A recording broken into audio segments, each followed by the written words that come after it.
The Promise That Changed Everything. Part 1. The wind howled across the plains of Moab as Israel stood on the edge of the Promised Land. Behind them lay 40 years of wandering, failure, and hardship. Before them stood a future they could barely imagine. Then Moses stepped forward with a message that would echo through generations. The Lord will make you the head, not the tail. If you pay attention to the commands of the Lord your God. The crowd fell silent. The head, not the tail. Leaders, not followers. Blessed, not broken. For people who had spent years in the wilderness, it sounded almost impossible, but there was a condition hidden inside the promise, one that would determine the fate of an entire nation, and few realized how costly that condition would be. Like Shrey and Follow, Part 2. The Blessing with a Condition. The people could hardly believe what they had heard. The Lord will make you the head, not the tail. It sounded like a guarantee of success. But Moses continued. The promise was tied to obedience, not luck, not military strength, not wealth. Obedience. Israel would rise only if they remained faithful to God. The crowd nodded confidently. After all, how hard could that be? Yet history would soon reveal that the greatest battles are not fought on battlefields, but in the human heart. Subscribe, like, share, and follow for Part 3. The Test. Beyond the Jordan. Part 3. The Jordan River stood before them like a barrier between promise and fulfillment. Crossing it required faith. But entering the land was only the beginning. Every city conquered, every harvest gathered, every blessing received would carry a hidden test. Would they remember God when life became comfortable? Many people seek God in hardship. Far fewer remain faithful in success. The promised land would reveal what was truly in Israel's heart, and the results would change everything. Subscribe, like, share, and follow for Part 4. Part 4. When Success Becomes Dangerous. The crops were plentiful. The cities were thriving. The enemies seemed defeated. At last, Israel was experiencing the blessings God had promised.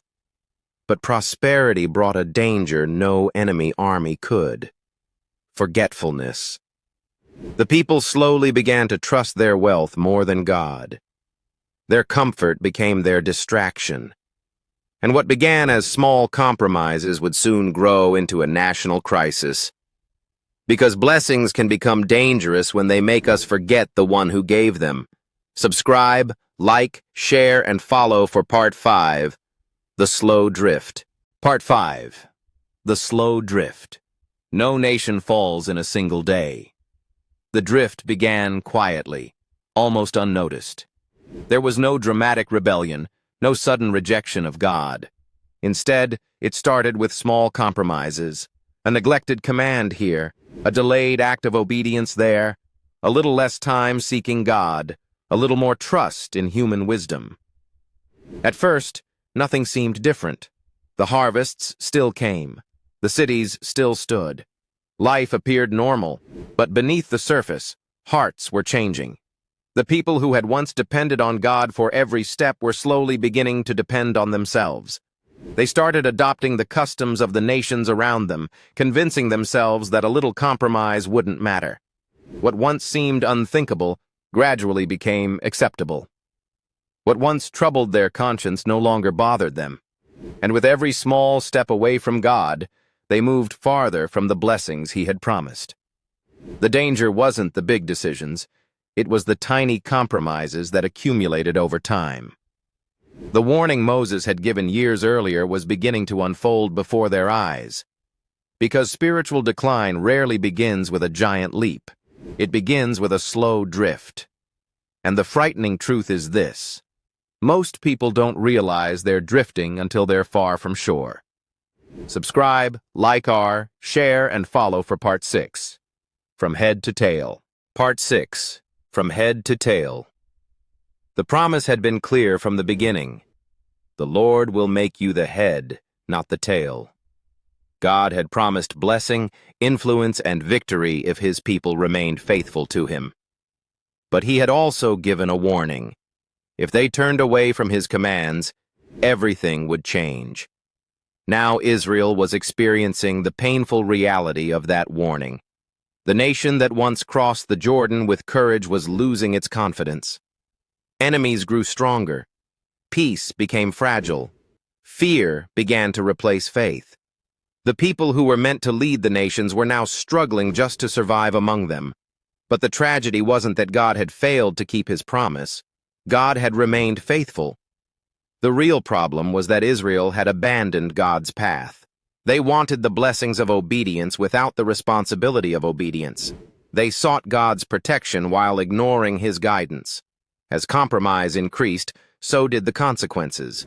The farther they drifted from God, the farther they drifted from the future he intended for them. And that lesson still speaks today. Many people want God's promises, but few want God's direction. Yet blessing and obedience were never meant to be separated. Because the greatest danger is not losing a battle, it's losing your way. Subscribe, like, share, and follow for Part 7. Part 7. The Battle.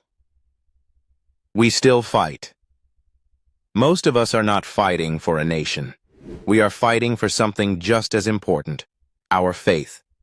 The same temptation Israel faced thousands of years ago still exists today. The voices may be different, but the battle remains the same. Trust yourself instead of God. Follow culture instead of truth. Choose convenience instead of obedience. Every day we stand at a crossroads. One path follows God's wisdom. The other follows whatever feels easier in the moment. The battle has changed form, but not substance. Israel struggled because they slowly stopped listening to God's voice and started trusting their own. And if we're honest, we face that same struggle. The choices may seem small, but they shape our future more than we realize.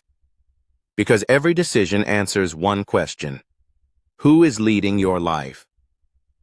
Subscribe, like, share, and follow for Part 8. Part 8. The Secret of True Leadership. The world teaches that leadership comes through power, influence, status, and control. It tells us that the way to rise is to push harder, dominate others, and make sure everyone knows your strength. But God teaches something completely different. The secret to becoming the head begins with submission to him. The greatest leaders in Scripture were not people who promoted themselves. They were people who humbled themselves before God. Moses led a nation through the wilderness, yet he was known for his humility. David became king, but first learned to trust God alone while tending sheep. Joseph ruled Egypt, but only after years of hardship taught him dependence on God. Their strength did not come from confidence in themselves. It came from confidence in God. That's why true leadership is not about being served. It is about serving. It is not about pride. It is about obedience. God often lifts up those who are willing to kneel before him. The world says, exalt yourself. God says, humble yourself, and I will lift you up. And that is where true elevation begins. But this promise of becoming the head points to something even greater than Israel's success. It points to Part 9. The Greater Fulfillment. The promise in Deuteronomy pointed beyond Israel. It pointed to a greater king. Jesus never chased earthly power, yet all authority belonged to him. He humbled himself, served others, and obeyed the Father completely. What looked like weakness became victory. What looked like defeat became salvation. Through Christ, God's people are called to rise, not through pride. Part 10. Are you living as the head or the tail? The plains of Moab are long behind us, but Moses' words still echo across the centuries. The Lord will make you the head, not the tail. This was never merely about status. It was about living under God's blessing, guidance, and purpose. Every day we choose whether to follow God's wisdom or our own. whether to trust his direction or drift with the crowd, whether to live by faith or fear. The promise remains powerful. God desires his people to rise, influence, and shine for his glory. But it begins with obedience. So ask yourself, what area of your life is God calling you to surrender today? Because the path to becoming the head starts with following the one who leads. If this series inspired you, subscribe, share it with someone who needs encouragement, and follow for more cinematic Bible stories that bring Scripture to life.